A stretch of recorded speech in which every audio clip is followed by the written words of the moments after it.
Well, howdy folks, my name is Magnus Booner. If you like food that is inspired by beer and travel, push that subscribe button for me. That way you don't miss any of my videos. In this video, I have something beautiful, black and smooth.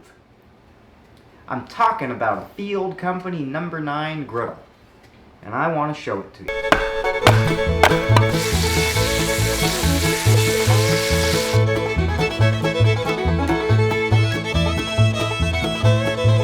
Roast. Well, I'll tell you what, this thing is nothing short of beautiful. The instructions say, that's right, the instructions say, first use, to wash gently with soap and water. So, we're going to do that. And then, we're going to cook a smash burger. Because why wouldn't we? The cooking surface on the griddle is 9.5 inches across. It weighs 1,898 grams, which is 4.18 pounds. We wiped it down with avocado oil. Then, we heated it to about 300. Then we wiped off as much avocado oil as we possibly can.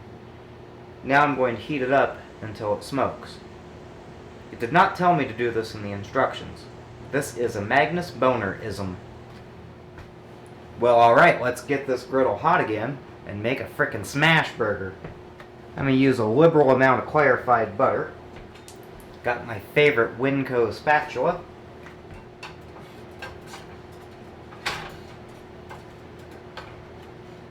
That's smoking hot. Thermometer says it's about 430.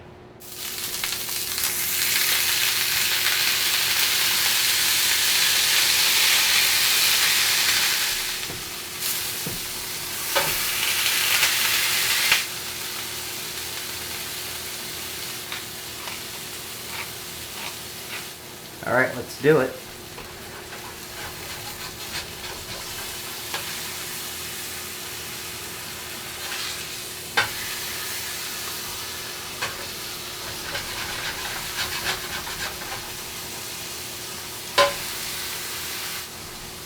Got a little homemade American cheese.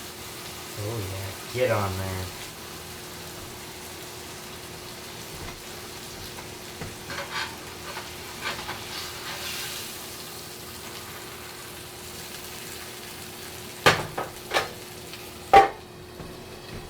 Water.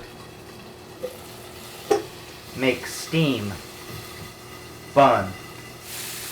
Done.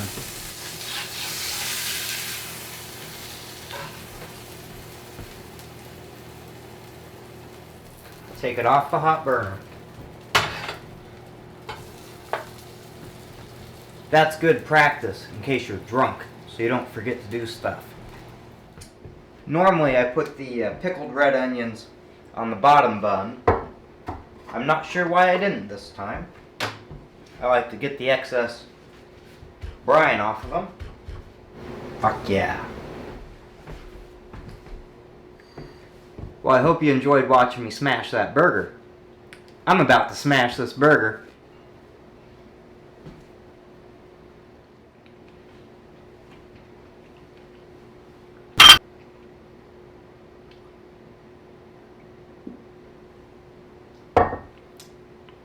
That is a smash burger cooked to perfection. Okay, we got a steak. It's a USDA Prime Angus New York strip. Okay, we're going to hit it with some kosher salt. Then, we're going to hit it with some fresh ground black pepper. Then, it's got to rest for 1 hour while that salt works its magic. So now, we'll test this out with this beautiful New York strip. It's 0.88 pounds. I'll put that on number 5, and I'll forget about it for about 10 minutes. That's going to come up to temperature and be a nice even temperature. Surface temp will be about 550 degrees. I've got my meter probe in this. This will be interesting because it pairs with my phone, and I'm videoing with my phone, so we're going to see if I'm going to fuck this up. But I'll give it about 2 minutes before I flip it. I'll flip it, give it about another 2 minutes, and then I'll go back and forth until the internal temp is about 110, 115. I'll pull it off and it'll rest, and it'll come up to 130, 135. Perfect. Medium rare. Alright, this is well preheated. You can tell it's hot because it's smoking. Got just a little bit of clarified butter here.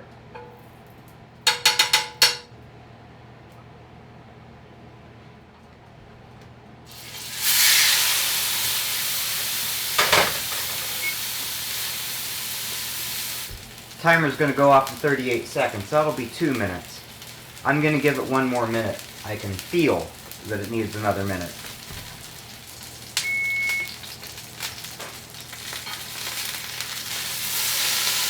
Oh yeah.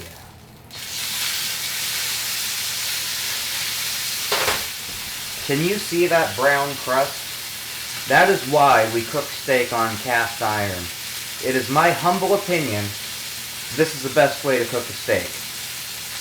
That crust tastes a lot better than the char or the maillard reactions you get from a charcoal fire.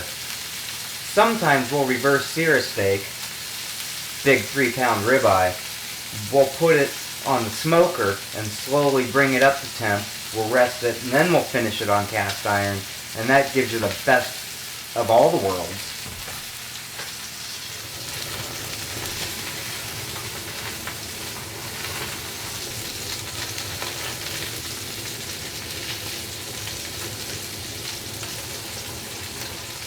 The meter says it's about 100 inside. We're shooting for 100 to 115, and we'll pull it and rest it for 5 minutes. It'll ramp up to our desired temperature of 130, 135 during that rest. Meter says that's 110.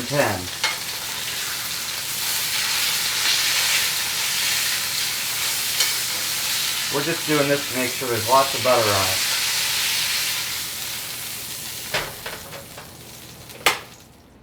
Did you notice how when we cooked that, when it came time to flip it, it was not stuck at all? That's because of those very fine machine swirls. They hold the seasoning just perfect, yet are very smooth, and so things are very non-stick. Look at that. I like to use my fingers sometimes. That crust is amazing. The salt is just on point. That fucker is so juicy. I'm just going to sit here and eat this entire steak off this cutting board like a savage. Because I'm a fucking savage.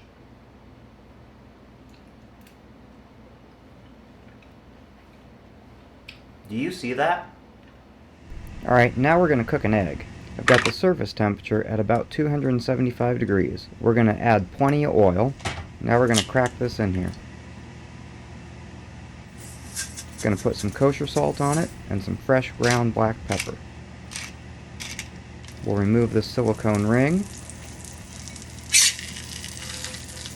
You see how easy that was? This thing is not stuck at all. Alright, that is done. We're going to pull it off.